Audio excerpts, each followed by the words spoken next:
Well, Andrew, thank you so much for helping my project. Could you say a little bit about yourself?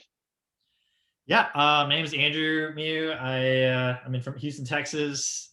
Born and raised. Lived in California for about 5 years, and then quickly came back as soon as I could back home. Um, Went to UT for electrical engineering, but I use none of that. I work as Cisco Systems sales engineer. I have three kids, four, two, and almost 1 years old. Girl, boy. Um, I I just that keeps me up all day and all night now. So that's my life is babies. I remember those times. My youngest son is just about to go to college, so uh, What? definitely, I know. You have a kid when you were like 10? Like you look so young, dude. That's I don't know what to say.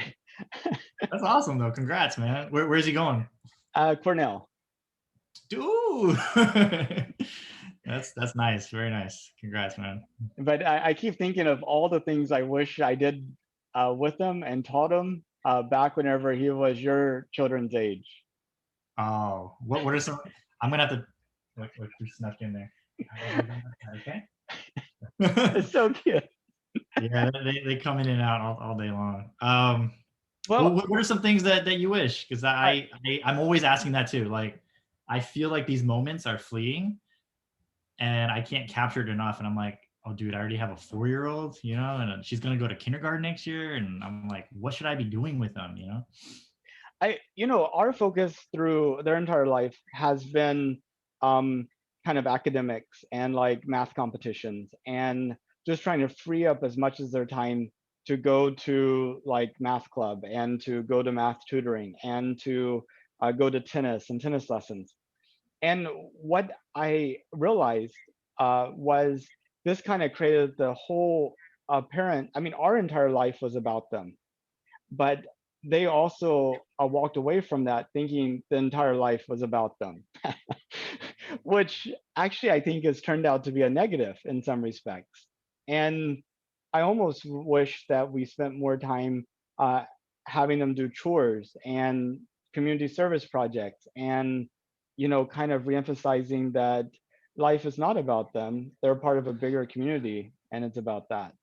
So that's kind of the lesson I wish I could give myself back at this point in your Oh, I children. appreciate that. Thank you so much. I think that resonates a lot too of what I've been feeling as well. Like things that what do I want to ingrain? What are some of the principles that I want them to have, right? Like knowing the value of money, showing appreciation and gratitude, and obviously, like you said, like life is not just about you. It's bigger than that. And kind of leading up to your thing, right? Humans on the moon. I think that needs to happen, and I think as we explore space more, we travel more.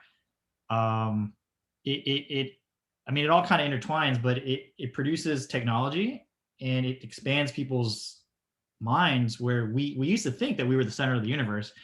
And then as we understood more and more how it worked, we started feeling like, hey, look, we live on a really small planet and we're more and more connected than we think. And I think I hope that by going to the moon and it becomes more accessible and easier and we learn more, that people start realizing that. And some of these things that we fight about and argue about, have wars about, debate about, maybe it seems a little more trivial, and we have like a common goal. We feel more connected. That's what I would hope for. So Absolutely. And, kind of building on my previous comments and say something a little bit shocking, but given a little chance to explain it, I think we need to bring back child labor. what do you In mean by this, I that? know, I don't mean sweatshops. What I Yeah. mean though is that, we send kids to school and for kindergarten. And for like 13 years, the only thing we expect them to do is to make the right marks on papers and to not be disruptive, right? And it's very easy to come out the end of that process thinking, society doesn't need me, it can go on without me. I Mm. mean, why not have these children actually ingrained into the operation of the school, supporting the school? Why aren't the children cleaning the halls and I think they do that in other countries, man. Like in Japan and stuff. Like they clean up the cafeterias. They wipe down the tables. They take away the trash. And I agree. I think the school system needs to change. At least in the U.S. where I was. There's a lot beyond just that, right? I think that is good, but there's other life skills that are totally missing, and people go on to their adulthood never knowing this until it's too late. Like things like taxes, savings, credit. Um, I think we've told kids to follow your passion and have dreams, and I think that's a bunch of bull. Like I think you should find out what you're good at and make money off of that, and then have enough money to follow your passion and do that. I think too many people, like, they find out later on that they did their passion and they end up broke and miserable and depressed, and they don't have that foundation, right, to survive on their own. And so I think we need to go back and revamp and teach our kids like the basics of like literally being able to achieve those goals, but not throwing it all in there. And if you fail, you're done.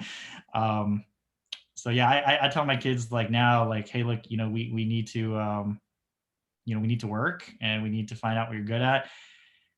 Because I know too many people that went to like Hollywood to pursue acting, and now they're kind of starting from scratch now, without having, they dropped out of school and all that, and they're not saving, they don't have savings accounts, they're not investing, and now they're going back realizing they should have done some of those foundational things at a younger age. I know a little 3% contribution when you're in your 20s in your 401k turns out to be a huge amount when you're in your 40s. Oh yeah, it's crazy. Yeah, compound, was it time in the market beats like timing the market? Yeah, time in the market beats timing the market. I like that. Yeah, it's powerful. So I was fortunate enough, my mom, instilled that to me at a younger age, and I didn't realize that a lot of other peers of mine didn't have that. They're saying they're just now entering the stock market, they're just now entering crypto and investments, and fortunately, like that has been my mindset of like, I didn't know you couldn't save. Like I thought that was what everybody did. And, I meet my peers that I work with, and they're, they've got grandkids and things like that. And, they're just now paying off their house and their loans and their credits. And I'm like, it just baffles me, honestly, that, I just didn't think that was something foreign, I guess, to some people. So I would want that to reshape in schools. I'd like to see more of that as well. So I get your point too about the child labor. Maybe not in that phrase, but have more structure around helping out in society and having a better role, right? Yeah, and maybe child labor is a non-starter from a phrase standpoint. Maybe what I'm really saying is kids from the earliest age should contribute in a meaningful way to society. Yes. Yeah, no, I totally get your point. I think that phrase has, with Nike, it's got a negative connotation to it. But I tell you, those kids in those sweatshops, they understand that they're needed. But you talk to some high schoolers coming out of schools in Houston, and I bet you a lot of them are depressed because they're like, society doesn't need me.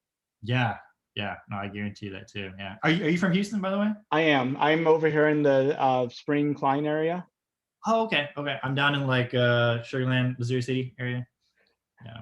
Yeah, I used to live in Missouri City and working up here at Compaq, and it was like a 33-mile drive. You hated yourself now. Yeah, that is a while ago. Cool. That's awesome. So where were you in Missouri City? Gosh, we were right by Quail Valley. Dude, that's kind of like where I'm at. Yeah. Like I'm in Siena area, like Highway 6. Okay. I grew up like Highway 6 University area. So not too far from Quail Valley. Yeah. Yeah, this is way back in like, 99, 2000 type of time period. So I used to, after doing that drive a lot, Missouri City became Misery City. Oh man, yeah, yeah. It's even worse now, dude. It's the traffic is just building up. It's crazy. Yeah. Whenever people are looking at this with flying cars and these networks of underground tunnels, and they're able to get 100 miles in like 5 minutes, they'll be what are these people complaining about? Yeah, yeah, yeah. Oh man. So I guess first off, did you know that we're planning to send people, your astronauts, to the moon in 2024? Yeah, yeah. So I'm actually one of my hobbies is sports betting, right? And so part of that is just being a degenerate on side things. Like I bet on the Super Bowl, Puppy Bowl, hot dog eating contest, just outrageous things. Space Jam movie, how many points is LeBron going to score, or Bugs Bunny? And part of that is the moon landing. When are we going to land on the moon? Are we going to land on the moon? Different things. And that's actually how I learned about it. I was like, oh, we're going. And so just digging deeper, I started seeing if that would be a good bet. But that's 4 years out, not at the time it was like 4 or 5 years out, not a good investment. But it did pique my interest and started looking into it. And at first I'm like, why are we going? Like, why haven't we gone back? Like that was one of the questions that I had, was like, I didn't realize that. I thought we had always been, I guess maybe ignorant. I thought sending them to like the ISS, space station, I thought they were doing stuff with the moon and collecting things. And I didn't realize, like, no, we haven't actually gone back. And yeah, I think that's exciting. I think that would actually maybe clear up a lot of the doubters, thinking that we've never been, right. um, but I think that's exciting. I think I think a lot of benefits, because I'm a tech guy too, right? So I think a lot of benefits will come just from the fact of thinking about the moon, and the logistics of having to survive, and how would we send like plants, and like how would you sustain life on the moon? I think a lot of those challenges would breed a lot of innovation and technology that we would benefit from here on Earth, right? Yeah, it's definitely a challenge whenever you have 14 Earth Day days and 14 Earth Day nights. Like it takes 28 Earth days for the moon to actually rotate on its axis. Oh, I didn't even think about that. I didn't know that. So they don't have like a 24-hour well, I guess daylight. Our the amount of time we have for daylight is extended over there. Exactly, 14 Earth days. So like what is that? Like 350 hours for you're burning in the sun, being radiated. You have no atmosphere, nothing to protect Wow, you I didn't from the realize sun's that. radiation. And then that And amount you of freezing. time Yeah. freezing on the other side. I didn't think about that. Oh wow, extended periods of daylight and then nighttime. Interesting. It's like Alaska is how I see it. But the moon has only a 1 degree tilt. So there's like these tall places on the poles where they get nearly an entire 24/7 sunlight. So Yeah. that might be a good place to start. Well, you're from Houston too, right? So I mean, like everything is indoor anyway, right? So I imagine on the moon we just have to build a bunch of indoor skyscrapers and malls, and everyone's just indoors Probably all underground, actually, or because underground. Okay, they yeah. have to use the moon's material as like protection for radiation and extreme heat and cold. Mhm. And also meteor impacts. I mean, meteors are constantly hitting the Earth, but Mhm. like 99% of them burn up in the atmosphere. Well, there's no Right. atmosphere on the moon, so haha. Oh, you're just getting bombarded. Interesting. Interesting. Oh, is that Yeah. why there's so many craters on there? Well, that and the fact there's no weather and no nature. So the Earth might look very similar to the moon if we didn't have continuous processes that uh, continuously undid the Man, results of these I'm learning a craters. lot from this. That's interesting. Wow. Okay, so we're gonna be like little mole people on the moon, huh? Mole people, yeah. Artificial everything. It'd be like living in a moon submarine. Oh, okay. Okay. Well, that's cool. But if it was safe and affordable, would you go to space? I was at a recent happy hour and we talked about that. I wouldn't. Now that I've got kids, I think I won't even go on a roller coaster, man. Like I used to love that when I was a kid, right? I've always wanted to go skydiving, and now as I don't know if it's the fear of just being old, maybe being a little bit wiser, I don't know, or just having kids in general. Um, I'm not as daring, and I think when I think of space travel, first of all, I think we should go. I think, and I applaud the people that paved the way. But I see it as kind of like the Wright brothers, like when they first were flying airplanes, and people were like, man doesn't belong in the air. We have feet, But it's like, no, like we're building things, and those early people, when you look at planes 100 years ago, you're like, oh my God, like I would never get on that. Right?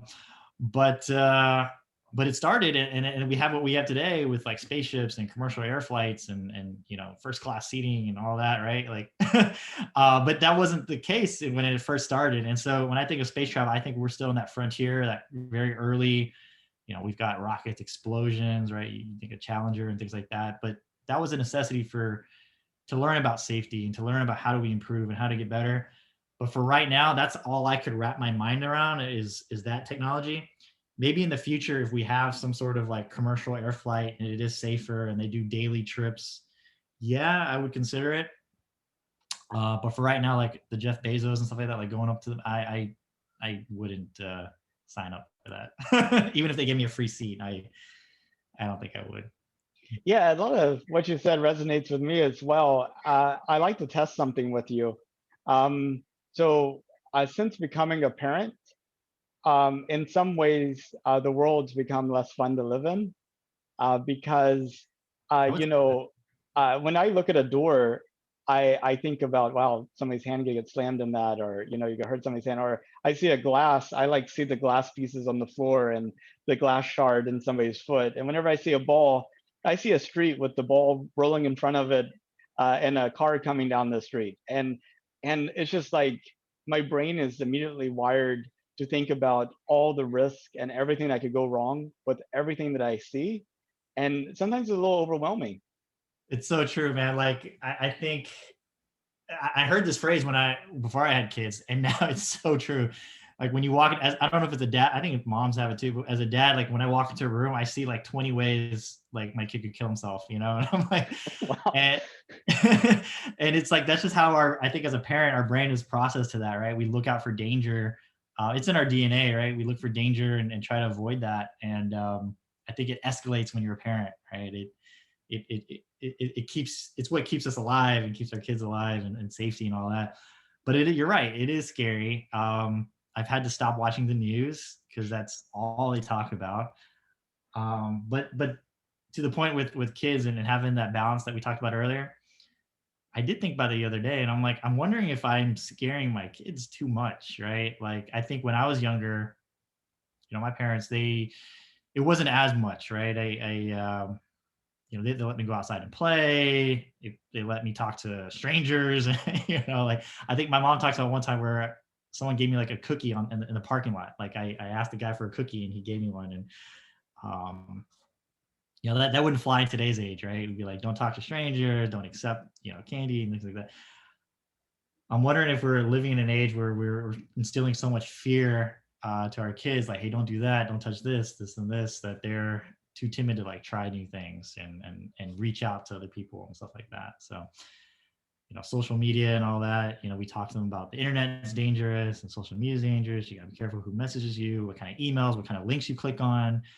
There's all these like fears, that are happening. So I'm trying to see, how do I balance that so that the kids aren't always living in constant fear?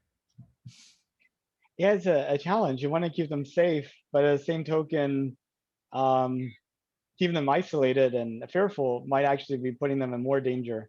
Yeah, exactly. It's not easy being a parent these days. But I'm sure they said that in every generation. Yeah, but I mean, like growing up in like the 1950s in small town America, you didn't have to worry about them getting indoctrinated from like halfway across the world, or um, kind of being, I mean, literally like 3 billion people have access to your kids. Yeah, yeah, yeah. It's like pros and cons, right? so I sell technology, and one part of me thinks like that is I look forward to that. Like I want to see more Internet of Things like connected on the internet. Um, what Musk is sending out that what internet satellite star or something like that, like Starlink, yeah. Starlink, right? So that's gonna hopefully give. It's actually kind of expensive, but hopefully it'll give more access to people that don't have the internet or access to the internet. Um, I'm excited to see the next Elon, or they're out there, right? And I think I kind of I wonder like if we had had that technology, where would we be? Where would we be right now if we had had that, generations ago? And I think we'll find the next innovator, the next idea, when people have access to the internet, and we can get all this data from all around. We can do more things with it, and I think we can't fathom it right now. It's hard to think, like 20 years ago, if you told someone about the internet and that we'd be having a call talking about the moon landing. Granted, we're both in Houston, but like, you could be anywhere in the world. They think you're out of your mind. They'd be like, what? No, I got my prepaid phone call, card. And, that was the life we lived in back then, right? We, text messaging didn't exist. You would, it just blew people's minds if you told them what we had today. I think it's going to be like that in the future, where we can't even fathom where we'll be in the next 20 years. We can speculate, but I think we have no idea. It's going to come fast, and yeah, it's exciting, but at the same time scary, right? It creates all these threats, and like you said, 3 billion people have access to my kid. Yeah, I know security is always improving, but so are these attackers, and 3 billion people, you've got access to more of these unstable people that do these kind of things. It's yeah, as a parent, it's scary, but as a technology guy, it's exciting, right? It's like, oh yeah, what's gonna come? Like, could you imagine Netflix? Like, I used to work at Blockbuster, right, in college. Like, that was my job at Blockbuster, and I used to love movies. I used to love going to Blockbuster and picking the next movie for the week, getting 5 or 6, and popping them in the DVD player and watching. And now you don't even have to do that. There's just too much content. I spend more time looking to find what I want to watch and binge on, than I actually do watching it.